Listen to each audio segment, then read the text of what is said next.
Hello chers élèves, nous allons voir dans cette vidéo comment utiliser le théorème de Pythagore pour montrer qu'un triangle n'est pas rectangle.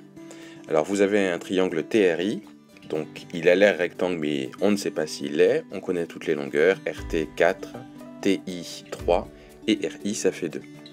Donc comment montrer s'il est rectangle ou pas? Eh bien la première des choses c'est de déterminer où se trouve le côté le plus grand, non pas l'hypoténuse, puisqu'on ne sait pas si le triangle est rectangle, mais le côté le plus grand de ce triangle. Alors on regarde les trois longueurs, et on se rend compte que c'est RT qui est le plus grand. Donc je vais écrire RT au carré, je vais le calculer. RT au carré c'est égal à 4 au carré, et 4 au carré c'est 4 fois 4, donc c'est 16. Ensuite, je vais m'occuper des carrés des deux autres côtés, et je vais faire leur somme.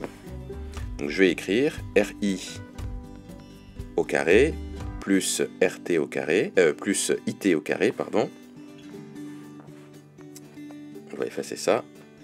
Donc ça c'est plus IT au carré. Donc ça va donner 2 au carré plus 3 au carré. C'est-à-dire 2 au carré c'est 2 fois 2, donc ça fait 4. 4 plus 3 au carré c'est 3 fois 3, donc ça fait 9. 4 plus 9, c'est égal à 13. Qu'est-ce que vous constatez maintenant? C'est que RT au carré, donc ça fait 16, et que RI au carré plus IT au carré, c'est égal à 13. Donc, conclusion, les deux ne sont pas égaux. On va l'écrire.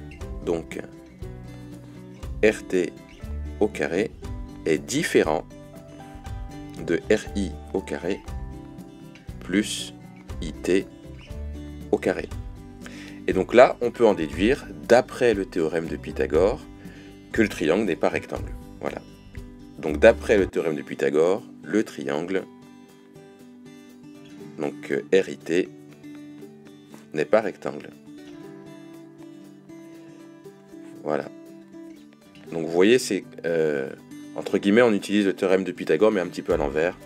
On vérifie d'abord s'il y a cette fameuse égalité au niveau des carrés, et puis si c'est le cas, le théorème de Pythagore dit que c'est rectangle. S'ils ne sont pas égaux, le théorème de Pythagore dit qu'ils ne sont pas le triangle n'est pas rectangle. Alors maintenant c'est à vous de jouer, vous avez cette partie-là à recopier sur votre cahier.